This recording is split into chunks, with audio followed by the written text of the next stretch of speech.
Hi everyone, ನಮ್ಮ ಅಡುಗೆ ನಿಮ್ಮ ರುಚಿಗೆ ಸ್ವಾಗತ. ಇವತ್ತು ನಾನು 4 ದಿನಕ್ಕೆ 4 ವಿಧದ ಸೋಡಾ ಏನೂ ಹಾಕದೆ ದಿಢೀರಾಗಿ ಮಾಡುವಂತಹ ಬ್ರೇಕ್ಫಾಸ್ಟ್ ರೆಸಿಪಿಗಳನ್ನು ತೋರಿಸ್ತಾ ಇದ್ದೀನಿ. ಬನ್ನಿ ಇದನ್ನು ಮಾಡುವ ವಿಧಾನ ಹೇಗೆ ಅಂತ ನೋಡೋಣ. ನೀವೇನು ನಮ್ಮ ಚಾನಲ್ಗೆ ಸಬ್ಸ್ಕ್ರೈಬ್ ಆಗಲಿಲ್ಲ ಅಂದರೆ ದಯವಿಟ್ಟು ಸಬ್ಸ್ಕ್ರೈಬ್ ಮಾಡ್ಕೊಳ್ಳಿ.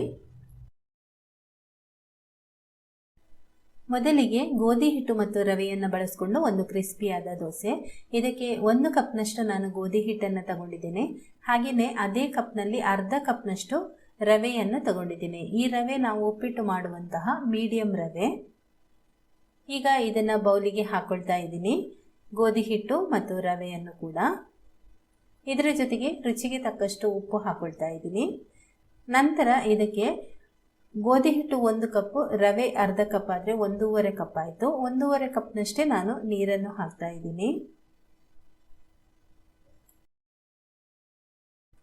ನಂತರ ಇದನ್ನು ಗಂಟಾಗದಂತೆ ಚೆನ್ನಾಗಿ ಕಲಸ್ಕೊಳ್ಳಿ.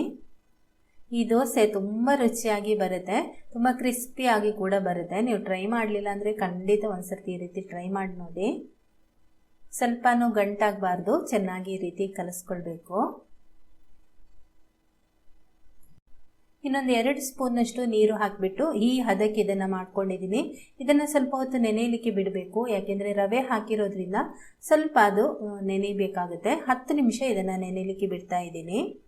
10 ನಿಮಿಷಕ್ಕಿಂತ ಜಾಸ್ತಿ ಹೊತ್ತು ಕೂಡ ಇಡ್ಬೋದು. ಜಾಸ್ತಿ ಹೊತ್ತು ಇಟ್ಟಷ್ಟು ತುಂಬ ಚೆನ್ನಾಗಿ ತೆಳುವಾಗಿ ಕ್ರಿಸ್ಪಿಯಾಗಿ ಬರುತ್ತೆ ದೋಸೆ. 10 ನಿಮಿಷದ ನಂತರ ದೋಸೆ ಹಿಟ್ಟನ್ನು ಒಂದು ಸರ್ತಿ ಚೆನ್ನಾಗಿ ಕಲಸ್ಕೊಳ್ಳಿ. ತುಂಬ ತೆಳುವಾಗಿದೆ ಅಂತ ಅನಿಸಿದರೆ ಒಂದು ಸ್ವಲ್ಪ ಹಿಟ್ಟನ್ನು ಹಾಕಿ ಕಲಸ್ಕೊಳ್ಬೋದು, ಅಥವಾ ತುಂಬ ದಪ್ಪ ಇದೆ ಅಂತ ಅನಿಸಿದರೆ ಒಂದು ಸ್ವಲ್ಪ ಅದಕ್ಕೆ ನೀರು ಹಾಕಿ ಕಲಸ್ಕೊಳ್ಬೋದು. ಒಟ್ಟಾರೆ ಇದನ್ನು ಮಾಮೂಲಿ ದೋಸೆ ಹಿಟ್ಟಿನ ಹದಕ್ಕೆ ಮಾಡ್ಕೊಳ್ಳಿ. ಈಗ ಚೆನ್ನಾಗಿ ಕಲಸಿ ಆದಮೇಲೆ ನೋಡಿ, ಹಿಟ್ಟಿನ ಹದ ಈ ರೀತಿ ಇದೆ. ಈಗ ಒಲೆ ಮೇಲೆ ಕಾವಲಿ ಇಟ್ಟಿದ್ದೀನಿ. ಕಾವಲಿ ಕೂಡ ಚೆನ್ನಾಗಿ ಬಿಸಿ ಆಗಿದೆ. ಬಿಸಿ ಆದಮೇಲೆ 1 ಸೌಟಷ್ಟು ಹಿಟ್ಟನ್ನು ಹಾಕಿ ಈ ರೀತಿ ತೆಳುವಾಗಿ ಹರಡ್ತಾ ಇದ್ದೀನಿ. ಗೋಧಿ ಹಿಟ್ಟು ಮತ್ತು ರವೆಯನ್ನು ನೀರಿನಲ್ಲಿ ಕಲಸಿದ ಮೇಲೆ 10 ನಿಮಿಷಕ್ಕಿಂತ ಜಾಸ್ತಿ ಹೊತ್ತು ಕೂಡ ನೆನೆಯಲಿಕ್ಕೆ ಇಡಬಹುದು. ಒಂದು ಅರ್ಧ ಗಂಟೆ ಅಥವಾ 3/4 ಗಂಟೆ ನೆನೆಯಲಿಕ್ಕೆ ಇಟ್ಟಷ್ಟು ದೋಸೆ ತುಂಬ ಚೆನ್ನಾಗಿ ತೆಳುವಾಗಿ ಕ್ರಿಸ್ಪಿಯಾಗಿ ಬರುತ್ತೆ. ಮೇಲೆ ಸ್ವಲ್ಪ ಬೆಂದ ಮೇಲೆ ಅದಕ್ಕೆ ಈ ರೀತಿ ಮೇಲ್ಗಡೆ ಎಣ್ಣೆ ಹಾಕೊಳ್ಳಿ, ತುಂಬ ಗರಿ ಗರಿಯಾಗಿ ಬರುತ್ತೆ ಆವಾಗ. ನಂತರ ಮುಚ್ಚಳ ಇಟ್ಟು ಇದನ್ನು ಬೇಯಿಸ್ಕೊಳ್ಳಿ. ಮುಚ್ಚಳ ತೆಗೆದು ಸ್ವಲ್ಪ ಹೊತ್ತು ಗರಿ ಗರಿ ಆಗುವವರೆಗೆ ಹಾಗೇನೆ ಬಿಡಿ. ಈಗ ನೋಡಿ, ಒಳ್ಳೆ ಕಲರ್ಫುಲ್ ಆಗಿ ಗರಿ ಗರಿಯಾಗಿ ಬಂದಿದೆ ದೋಸೆ. ಖಂಡಿತ ಇದನ್ನು ಒಂದ್ಸಲ ಬ್ರೇಕ್ಫಾಸ್ಟ್ಗೆ ನೀವು ಟ್ರೈ ಮಾಡಿ, ಇದೇ ಥರ ಬರುತ್ತೆ. ಈಗ ನೆಕ್ಸ್ಟ್ ನಾನು ರವೆಯಿಂದ ಗರಿ ಗರಿಯಾದ ದೋಸೆ ಮಾಡುವ ವಿಧಾನವನ್ನು ತೋರಿಸ್ತಾ ಇದ್ದೀನಿ. ಮೊದಲಿಗೆ ಒಂದು ಮಿಕ್ಸಿ ಜಾರ್ ತಗೊಂಡು ಅದಕ್ಕೆ 1 ಕಪ್ನಷ್ಟು ಉಪ್ಪಿಟ್ಟಿನ ರವೆ ಹಾಕೊಳ್ತಾ ಇದ್ದೀನಿ. ಉಪ್ಪಿಟ್ಟಿನ ರವೆ ಅಂದರೆ ಮೀಡಿಯಂ ರವೆ ಬರುತ್ತಲ್ವಾ, ಅದು. ನಂತರ ಇದಕ್ಕೆ 1 ಕಪ್ನಷ್ಟು ಗಟ್ಟಿಯಾದ ಮೊಸರು ಹಾಕ್ತಾ ಇದ್ದೀನಿ. 1 ಕಪ್ ಇಲ್ಲ ಅಂದರೆ ಅರ್ಧ ಕಪ್ ಕೂಡ ಸೇರಿಸ್ಕೊಳ್ಬೋದು. ಆನಂತರ ಇದನ್ನು ತುಂಬ ನುಣ್ಣಗಾಗುವಂತೆ ಪೇಸ್ಟ್ ಮಾಡ್ಕೊಳ್ಳಿ. ಈಗ ರುಬ್ಬಿಕೊಂಡಿರುವಂತಹ ಹಿಟ್ಟನ್ನು ಒಂದು ಬೌಲಿಗೆ ಹಾಕೊಳ್ತಾ ಇದ್ದೀನಿ. ತುಂಬ ಏನು ನುಣ್ಣಗೆ ಆಗಬೇಕು ಅಂತೇನಿಲ್ಲ, ಸ್ವಲ್ಪ ಲೈಟಾಗಿ ಆ ರವೆ ಇದ್ದರೆ ಚೆನ್ನಾಗಿರುತ್ತೆ, ರೋಸ್ಟ್ ಆಗಿ ಬರುತ್ತೆ ದೋಸೆ.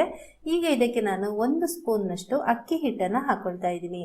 ಅಕ್ಕಿ ಹಿಟ್ಟು ಹಾಕೋದ್ರಿಂದ ದೋಸೆ ತುಂಬ ಗರಿ ಗರಿಯಾಗಿ ಬರುತ್ತೆ. ಇವಾಗ ಇದಕ್ಕೆ ಸ್ವಲ್ಪ ಉಪ್ಪು ಹಾಕ್ಕೊಳ್ತಾ ಇದ್ದೀನಿ.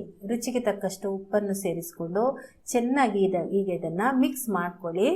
ಅಕ್ಕಿ ಹಿಟ್ಟು ಗಂಟಾಗದಂತೆ ನೋಡ್ಕೊಳ್ಳಿ. ಈಗ ನೋಡಿ, ಹಿಟ್ಟು ಸ್ವಲ್ಪ ದಪ್ಪ ಇದೆ. ಇದಕ್ಕೆ ಈಗ ಸ್ವಲ್ಪ ಸ್ವಲ್ಪನೇ ನೀರು ಹಾಕಿ ದೋಸೆ ಹಿಟ್ಟಿನ ಹದಕ್ಕೆ ಇದನ್ನು ಮಾಡ್ಕೊಳ್ಬೇಕು. ಅರ್ಧ ಕಪ್ನಷ್ಟು ನೀವು ಮೊಸರು ಹಾಕೋದಾದರೆ ಆಗ ಸ್ವಲ್ಪ ನೀರು ಜಾಸ್ತಿ ಹಾಕಬೇಕಾಗುತ್ತೆ. ನಾನಿಲ್ಲಿ 1 ಕಪ್ನಷ್ಟು ಮೊಸರು ಹಾಕಿರೋದ್ರಿಂದ ನಾನೊಂದು 6 ಸ್ಪೂನ್ನಷ್ಟು ನೀರು ಹಾಕಿದ್ದೀನಿ ಇದಕ್ಕೆ ಅಷ್ಟೇ. ನೀರು ಹಾಕಿ ಕಲಸಿದ ಮೇಲೆ ಹಿಟ್ಟಿನ ಹದ ನೋಡಿ, ಈ ರೀತಿ ದೋಸೆ ಹಿಟ್ಟಿನ ಹದಕ್ಕೆ ದಪ್ಪಕ್ಕೆ ಇದೆ. ಇದನ್ನು ಕಲಸಿದ ಮೇಲೆ ನಾವು ನೆನೆಯಲಿಕ್ಕೆ ಇಡಬೇಕು ಆ ರೀತಿ ಏನೂ ಇಲ್ಲ, ತಕ್ಷಣವೇ ದೋಸೆ ಮಾಡ್ಕೊಳ್ಬೋದು. ಕಾವಲಿಯನ್ನು ಒಲೆ ಮೇಲಿಟ್ಟಿದ್ದೀನಿ. ನಂತರ ಅದು ಬಿಸಿ ಆದಮೇಲೆ ಇದಕ್ಕೆ ಸ್ವಲ್ಪ ಎಣ್ಣೆ ಹಚ್ಕೊಳ್ತಾ ಇದ್ದೀನಿ. ಎಣ್ಣೆ ಹಚ್ಬಿಟ್ಟು 1 ಸೌಟಷ್ಟು ಹಿಟ್ಟನ್ನು ಹಾಕ್ಕೊಂಡು ದೋಸೆಗೆ ಈ ರೀತಿ ರೌಂಡಾಗಿ ಮಾಡ್ಕೊಳ್ಳಿ. ತುಂಬ ತೆಳುವಾಗಿ ಕೂಡ ಮಾಡ್ಕೋಬೋದು. ಸ್ವಲ್ಪ ಹೊತ್ತು ಮುಚ್ಚಳ ಮುಚ್ಚಿಟ್ಟು ಬೇಯಿಸ್ಕೊಳ್ತಾ ಇದ್ದೀನಿ. ನಂತರ ಮುಚ್ಚಳ ತೆಗೆದುಬಿಟ್ಟು ಅದು ಚೆನ್ನಾಗಿ ಬೆಂದ ಮೇಲೆ ಅದಕ್ಕೆ ಮೇಲ್ಗಡೆ ಎಣ್ಣೆ ಹಾಕೊಳ್ಳಿ. ಈಗ ಇದು ತುಂಬ ರೋಸ್ಟ್ ಆಗಿ ಬರುತ್ತೆ, ಒಳ್ಳೆ ಕಲರ್ಫುಲ್ ಆಗಿ ದೋಸೆ ಬರುತ್ತೆ, ತುಂಬ ರುಚಿಯಾಗಿ ಕೂಡ ಇರುತ್ತೆ. ಮೊಸರು ಹಾಕಿರೋದ್ರಿಂದ ತುಂಬ ರುಚಿ ಇರುತ್ತೆ. ಗರಿ ಗರಿಯಾಗಿ ಬಂದಮೇಲೆ ದೋಸೆಯನ್ನು ತೆಗಿತಾ ಇದ್ದೀನಿ. ನೋಡ್ತಾ ಇದ್ದೀರಲ್ವಾ, ಕೇವಲ ರವೆಯಿಂದ ದಿಢೀರಾಗಿ ಮಾಡಿಕೊಳ್ಳುವಂತಹ ಒಂದು ಕ್ರಿಸ್ಪಿ ದೋಸೆ. ಖಂಡಿತ ನೀವು ಈ ಬ್ರೇಕ್ಫಾಸ್ಟ್ಗೆ ಇದನ್ನು ಟ್ರೈ ಮಾಡಿ. ಈಗ ಸೂಪರ್ ಫಾಸ್ಟಾಗಿ ಮಾಡಿಕೊಳ್ಳುವಂತಹ ಒಂದು ಮೃದುವಾದ ಇಡ್ಲಿ ರೆಸಿಪಿಯನ್ನು ನೋಡೋಣ. ಈಗ ಮೊದಲಿಗೆ ಒಂದು ಬೌಲಿಗೆ ನಾನು ಅರ್ಧ ಕಪ್ನಷ್ಟು ದಪ್ಪ ಅವಲಕ್ಕಿಯನ್ನು ಹಾಕ್ತಾ ಇದ್ದೀನಿ. ಇದಕ್ಕೆ ನೀರು ಹಾಕಿ ಒಂದು 2 ರಿಂದ 3 ಸರ್ತಿ ಚೆನ್ನಾಗಿ ತೊಳೆಯಿರಿ. ಅವಲಕ್ಕಿಯನ್ನು ತೊಳೆದಾದ್ಮೇಲೆ ಒಂದು 5 ನಿಮಿಷ ಹಾಗೇನೆ ಬಿಡಿ. ನಂತರ ಇದನ್ನು ಮಿಕ್ಸಿ ಜಾರಿಗೆ ಹಾಕೊಳ್ಳಿ. ಆಮೇಲೆ ಇದಕ್ಕೆ ಒಂದು ಸ್ವಲ್ಪ ನೀರು ಹಾಕ್ಕೊಂಡು ನುಣ್ಣಗೆ ರುಬ್ಕೊಳ್ಳಿ. ನೋಡಿ, ಈ ರೀತಿ ರುಬ್ಕೊಂಡಿದ್ದೀನಿ. ತುಂಬ ನೀರಾಗಬಾರ್ದು, ಸ್ವಲ್ಪ ಗಟ್ಟಿಯಾಗಿಯೇ ಇರಬೇಕು ಹದ.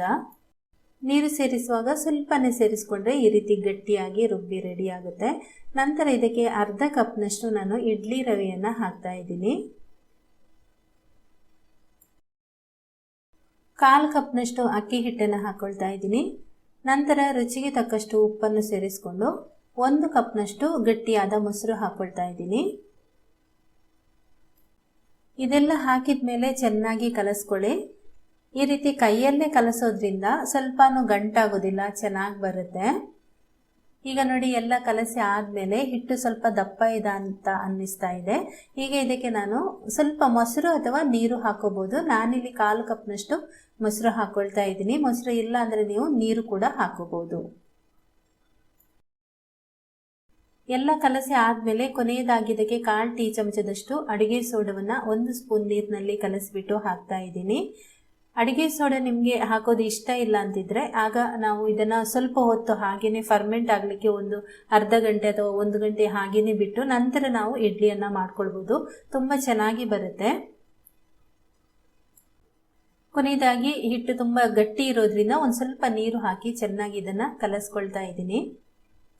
ತುಂಬ ನೀರಾದ್ರೂ ಇಡ್ಲಿ ಇದು ಚೆನ್ನಾಗಿ ಬರಲ್ಲ, ಹಾಗೆಯೇ ತುಂಬ ಗಟ್ಟಿನೂ ಆಗಬಾರ್ದು, ಈ ಹದದಲ್ಲಿ ಇರಬೇಕು. ನೋಡಿ, ಕೈಯಲ್ಲಿ ಈ ರೀತಿ ಮಾಡಿದರೆ ಈ ಥರ ಬೀಳಬೇಕು, ಇಷ್ಟೇ ಹದ, ಇದು ಕರೆಕ್ಟಾಗಿ ಬರುತ್ತೆ.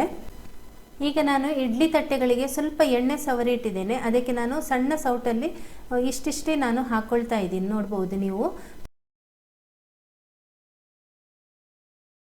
ನೀರು ಬಿಸಿಯಾಗ್ಲಿಕ್ಕೆ ಇಟ್ಟಿದ್ದೀನಿ, ಚೆನ್ನಾಗಿ ಕುದೀತಾ ಇದೆ. ಇವಾಗ ಈ ತಟ್ಟೆಗಳನ್ನು ಇದರಲ್ಲಿ ಇಡ್ತಾ ಇದ್ದೀನಿ.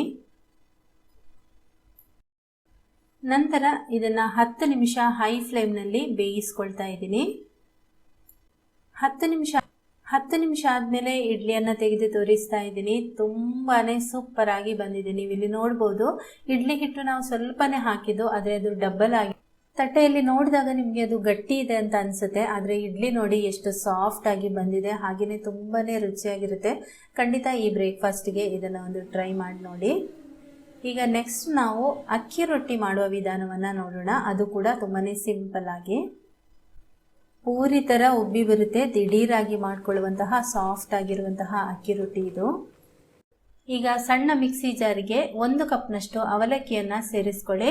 ಅವಲಕ್ಕಿ ನಾನು ತಗೊಂಡಿರೋದು ತೆಳು ಅವಲಕ್ಕಿ, ಅಂದರೆ ತುಂಬ ತೆಳುನೂ ಅಲ್ಲ, ಒಂದು ಸ್ವಲ್ಪ ಮೀಡಿಯಂ ಸೈಜಲ್ಲಿ ಇದೆ. ಇದು ತೆಳು ಅವಲಕ್ಕಿ ಕೂಡ ಆಗ್ಬೋದು, ಮೀಡಿಯಂ ಸೈಜ್ ಕೂಡ ಆಗ್ಬೋದು. ಇದನ್ನು ನೀವು ಮಿಕ್ಸಿ ಜಾರಿಗೆ ಹಾಕ್ಕೊಂಡು ನೀರು ಹಾಕದೆ ಪೌಡರ್ ಮಾಡ್ಕೊಳ್ಬೇಕು. ನೋಡಿ, ಈ ರೀತಿ ನಾನು ನುಣ್ಣಗೆ ಪೌಡರ್ ಮಾಡ್ಕೊಂಡಿದ್ದೀನಿ. ತುಂಬ ನುಣ್ಣಗಾಗಬೇಕು, ಆವಾಗ ಚೆನ್ನಾಗಿ ಬರುತ್ತೆ. ನಂತರ ಈ ಅವಲಕ್ಕಿ ಪುಡಿಯನ್ನು ಒಂದು ತಟ್ಟೆಗೆ ಹಾಕೊಳ್ಳಿ. ಇದಕ್ಕೀಗ ಅರ್ಧ ಕಪ್ನಷ್ಟು ಅಕ್ಕಿ ಹಿಟ್ಟನ್ನು ಸೇರಿಸ್ಕೊಳ್ಳಿ. ರುಚಿಗೆ ತಕ್ಕಷ್ಟು ಉಪ್ಪನ್ನು ಸೇರಿಸ್ಕೊಳ್ಳಿ. 1/4 ಟೀ ಸ್ಪೂನಷ್ಟು ಹಾಕಿದ್ದೀನಿ. ನಂತರ ಇದನ್ನು ಒಂದು ಸರ್ತಿ ಮಿಕ್ಸ್ ಮಾಡ್ಕೊಳ್ಳಿ. ಇದಕ್ಕೆ ಬೇಕಾದರೆ ನೀವು 1 ಸ್ಪೂನ್ನಷ್ಟು ಎಣ್ಣೆ ಕೂಡ ಹಾಕೋಬಹುದು. ಮಿಕ್ಸ್ ಮಾಡ್ಕೊಂಡಾದ್ಮೇಲೆ ಇದಕ್ಕೆ ಸ್ವಲ್ಪನೇ ನೀರನ್ನು ಹಾಕಿ ನಾವು ಅಕ್ಕಿ ರೊಟ್ಟಿಗೆ ಅಥವಾ ಚಪಾತಿಗೆ ಹೇಗೆ ಕಲಿಸ್ಕೊಳ್ತೀವಿ ಅದೇ ರೀತಿ ಕಲಿಸ್ಕೊಳ್ಬೇಕು. ಸ್ವಲ್ಪ ಗಟ್ಟಿಯಾಗಿಯೇ ಕಲಿಸ್ಕೊಳ್ಳಿ. ನಿಮಗೆ ಈ ರೀತಿ ಮಿಕ್ಸ್ ಮಾಡಿಕೊಂಡು ನಾದ್ಕೊಳ್ಳೋಕ್ಕೆ ಏನು ಕೂಡ ಇದು ಕಷ್ಟ ಆಗಲ್ಲ, ತುಂಬ ಈಸಿಯಾಗಿ ನೀವು ಇದನ್ನು ಮಾಡ್ಕೊಳ್ಬೋದು. ಇದಕ್ಕೆ ನಾವು ಅವಲಕ್ಕಿ ಹಿಟ್ಟು ಹಾಕೋದ್ರಿಂದ ಅಕ್ಕಿ ರೊಟ್ಟಿಗೆ ಒಂದು ಸಾಫ್ಟ್ನೆಸ್ ಕೊಡುತ್ತೆ. ಕೆಲವೊಂದು ಸರ್ತಿ ನಾವು ಅನ್ನ ಹಾಕಿಬಿಟ್ಟು ಅಕ್ಕಿ ರೊಟ್ಟಿ ಮಾಡ್ಕೊಳ್ತೇವಲ್ವ, ಅದರ ಬದಲಿಗೆ ಈ ರೀತಿ ಅವಲಕ್ಕಿಯನ್ನು ಹಾಕಿಬಿಟ್ಟು ನೀವು ಅಕ್ಕಿ ರೊಟ್ಟಿ ಮಾಡ್ಕೊಳ್ಬೋದು. ತುಂಬ ಈಸಿಯಾಗಿ ತುಂಬ ಚೆನ್ನಾಗಿ ಬರುತ್ತೆ. ಇದು ಮಾಡಲಿಕ್ಕೂ ನಿಮಗೆ ತುಂಬ ಈಸಿ ಆಗಿರುತ್ತೆ. ನೋಡಿ, ಈ ರೀತಿ ಉಂಡೆ ಹದ ಮಾಡ್ಕೊಂಡಿದ್ದೀನಿ. ಸ್ವಲ್ಪ ಗಟ್ಟಿಯಾಗಿಯೇ ಮಾಡ್ಕೊಳ್ಳಿ. ನಾವಿದನ್ನು ಲಟ್ಟಿಸ್ಬಿಟ್ಟು ಮಾಡ್ಕೊಳ್ಳೋದ್ರಿಂದ ತುಂಬ ಚೆನ್ನಾಗಿ ಬರುತ್ತೆ ಆವಾಗ. ಈಗ ಇದನ್ನು ಮುಚ್ಚಳ ಮುಚ್ಚಿ ಒಂದು 10 ನಿಮಿಷ ನಾನು ಹಾಗೇನೆ ಬಿಡ್ತಾ ಇದ್ದೀನಿ. 10 ನಿಮಿಷದ ನಂತರ ಅದು ಅವಲಕ್ಕಿ ಹಿಟ್ಟು ಹಾಕಿರೋದ್ರಿಂದ ಸ್ವಲ್ಪ ಹೊಂದ್ಕೊಳ್ಳಿ ಅಂತ ಅಷ್ಟೇ. ತಕ್ಷಣ ಬೇಕಾದರೆ ನೀವು ಟ್ರೈ ಮಾಡ್ಬೋದು, ಚೆನ್ನಾಗಿ ಬರುತ್ತೆ. ಈಗ ತೆಗೆದಾದ್ಮೇಲೆ ನೋಡಿ, ನಂತರ ಒಂದು ಸ್ವಲ್ಪ ಇದನ್ನು ನಾನು ಈ ರೀತಿ ನಾದ್ಕೊಳ್ತಾ ಇದ್ದೀನಿ. ಒಂದು ಅರ್ಧ ನಿಮಿಷ ನಾದ್ಕೊಳ್ಳಿ. ಈ ರೀತಿ ಮುಟ್ಟುವಾಗ ನಿಮಗೆ ಅಂಟ್ತಾ ಇದೆ ಅಂದರೆ ಇನ್ನೂ ಕೂಡ ಒಂದು ಸ್ವಲ್ಪ ಅಕ್ಕಿ ಹಿಟ್ಟನ್ನು ಸೇರಿಸ್ಕೊಳ್ಬೋದು ನೀವು, ಇಲ್ಲಾಂದರೆ ಇಷ್ಟೇ ಸಾಕಾಗುತ್ತೆ. ಈಗ ಇದರಿಂದ ಸಣ್ಣ ಸಣ್ಣ ಉಂಡೆಗಳನ್ನು, ಅಂದರೆ ಅಕ್ಕಿ ರೊಟ್ಟಿಗೆ ಎಷ್ಟು ಉಂಡೆ ಬೇಕೋ ಆ ಸೈಜ್ಗೆ ಉಂಡೆಗಳನ್ನು ಮಾಡ್ಕೊಳ್ತಾ ಇದ್ದೀನಿ. ತುಂಬ ತೆಳ್ಳಗೆ ಕೂಡ ಇದನ್ನು ನೀವು ಮಾಡ್ಕೊಳ್ಬೋದು. ಈಗ ಇದರಿಂದ ನಾವು ಉಂಡೆಗಳನ್ನು ಈ ರೀತಿ ಮಾಡ್ಕೊಳ್ತಾ ಇದ್ದೀನಿ. ತುಂಬನೇ ಬೇಗ ನೀವು ಮಾಡ್ಕೊಳ್ಬೋದು. ಈಗ ನಾನು ಸ್ವಲ್ಪ ಹಿಟ್ಟು ಹಾಕ್ಕೊಂಡು ಉಂಡೆಯನ್ನು ಈ ರೀತಿ ಒಂದು ಸರ್ತಿ ಅದನ್ನು ಕೈಯಲ್ಲಿ ತಿರುಗಿಸ್ಬಿಟ್ಟು, ನಂತರ ನಾವು ಚಪಾತಿಗೆ ಎಲ್ಲ ಯಾವ ರೀತಿ ಲಟ್ಟಿಸ್ಕೊಳ್ತೀವಿ ನೋಡಿ, ಅದೇ ರೀತಿ ಲಟ್ಟಿಸ್ಕೊಂಡ್ರೆ ಆಯಿತು. ಲಟ್ಟಿಸ್ಕೊಳ್ಳೋಕ್ಕೆ ಕೂಡ ತುಂಬ ಈಸಿಯಾಗಿ ಆಗುತ್ತೆ. ಸ್ವಲ್ಪ ಹಗುರವಾಗಿ ಲಟ್ಟಿಸ್ಕೊಳ್ಬೇಕು. ನಾವು ಗೋಧಿ ಹಿಟ್ಟನ್ನು ತುಂಬ ಒತ್ತಿ ಲಟ್ಟಿಸ್ಕೊಳ್ತೀವಲ್ವ, ಆ ರೀತಿ ಅಲ್ಲ. ಇದರಲ್ಲಿ ಅಂಟು ಕಡಿಮೆ ಇರೋದ್ರಿಂದ ಇದನ್ನು ಒಂದು ಸ್ವಲ್ಪ ಹಗುರವಾಗಿ ಲಟ್ಟಿಸ್ಕೊಳ್ಬೇಕು. ಲಟ್ಟಿಸುವಾಗ ಇದಕ್ಕೆ ಅಕ್ಕಿ ಹಿಟ್ಟನ್ನೇ ಹಾಕೊಳ್ಳಿ. ಉಕ್ಕರಿಸಿದ ಅಕ್ಕಿ ರೊಟ್ಟಿ ಇದೆಯಲ್ವ, ಅದು ಸ್ವಲ್ಪ ನಾವು ಈ ರೀತಿ ಲಟ್ಟಿಸುವಾಗ ಅಕ್ಕಿ ಹಿಟ್ಟನ್ನು ಜಾಸ್ತಿ ತಗೊಳುತ್ತೆ, ಅದಕ್ಕೆ ಬೇಕಾಗುತ್ತೆ. ಆದರೆ ಇದಕ್ಕೆ ಜಾಸ್ತಿ ಏನು ಬೇಡ. ಒಂದು ಸ್ವಲ್ಪ ನಾವು ಚಪಾತಿಗೆಲ್ಲ ಎಷ್ಟು ಹಾಕ್ತೀವಿ ಅಷ್ಟೇ ಅಕ್ಕಿ ಹಿಟ್ಟನ್ನು ಹಾಕ್ಕೊಂಡ್ರೆ ಆಯಿತು. ಎಷ್ಟು ಸಲೀಸಾಗಿ ಮುಂದಕ್ಕೆ ಹೋಗ್ತಾ ಇದೆ ನೋಡಿ. ರೊಟ್ಟಿ ಬೆಂದು ಸ್ವಲ್ಪ ಹೊತ್ತಾದ ಮೇಲೆ ಕೂಡ ತುಂಬಾ ಸಾಫ್ಟಾಗಿಯೇ ಇರುತ್ತೆ. ಆದ್ರೂ ಅಕ್ಕಿ ರೊಟ್ಟಿಯನ್ನು ತುಂಬ ಬಿಸಿ ಬಿಸಿಯಾಗಿ ತಿನ್ನಬೇಕು, ತುಂಬಾ ಚೆನ್ನಾಗಿರುತ್ತೆ. ಇದೇ ರೀತಿ ಎಲ್ಲ ಅಕ್ಕಿ ರೊಟ್ಟಿಯನ್ನು ನಾನು ಮಾಡ್ಕೊಳ್ತಾ ಇದ್ದೀನಿ. ಫಸ್ಟ್ ನೋಡಿ ಎಷ್ಟು ಚೆನ್ನಾಗಿ ಬಂದಿದೆ ಅಂತ. ತುಂಬ ತೆಳುವಾಗಿ ಕೂಡ ನೀವು ಲಟ್ಟಿಸ್ಕೊಳ್ಬೋದು. ಈಗ ಎಲ್ಲವನ್ನ ಈ ರೀತಿ ಲಟ್ಟಿಸಿ ಇಟ್ಕೊಂಡಿದ್ದೇನೆ. ಹೆಂಚು ಬಿಸಿ ಆದಮೇಲೆ ಅಕ್ಕಿ ರೊಟ್ಟಿಯನ್ನು ಹಾಕ್ತಾ ಇದ್ದೀನಿ. ಇದಕ್ಕೆ ಎಣ್ಣೆ ಹಾಕುವಂಥ ಅವಶ್ಯಕತೆ ಇಲ್ಲ. ಲಟ್ಟಿಸುವಾಗ ಮೇಲ್ಗಡೆ ಹಿಟ್ಟು ಹಾಕೊಂಡಿರ್ತೀವಲ್ವ, ಆ ಹಿಟ್ಟಿರುತ್ತೆ. ಹಾಗಾಗಿ ಬಟ್ಟೆಯನ್ನು ಸ್ವಲ್ಪ ನೀರಿನಲ್ಲಿ ಹಾಕ್ಕೊಂಡು ಈ ರೀತಿ ಮಾಡ್ಕೊಳ್ಳಿ.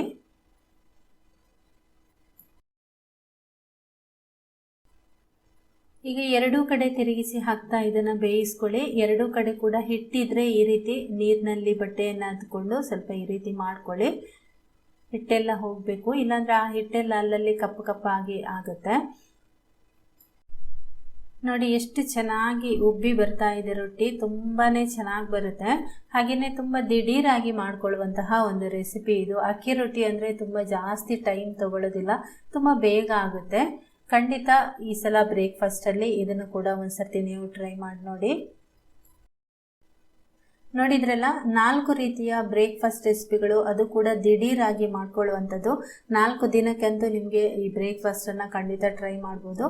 ಓಕೆ ಫ್ರೆಂಡ್ಸ್, ಈ ಒಂದು ರೆಸಿಪಿ ನಿಮಗೆ ಇಷ್ಟ ಆಗಿದ್ರೆ ಒಂದು ಲೈಕ್ ಮಾಡಿ, ಹಾಗೆಯೇ ನಿಮ್ಮ ಪರಿಚಯದವರಿಗೆ ಶೇರ್ ಮಾಡಿ. ನೀವಿನ್ನು ನಮ್ಮ ಚಾನಲ್ಗೆ ಸಬ್ಸ್ಕ್ರೈಬ್ ಆಗಲಿಲ್ಲ ಅಂದರೆ ದಯವಿಟ್ಟು ಸಬ್ಸ್ಕ್ರೈಬ್ ಮಾಡ್ಕೊಳ್ಳಿ. Thank you.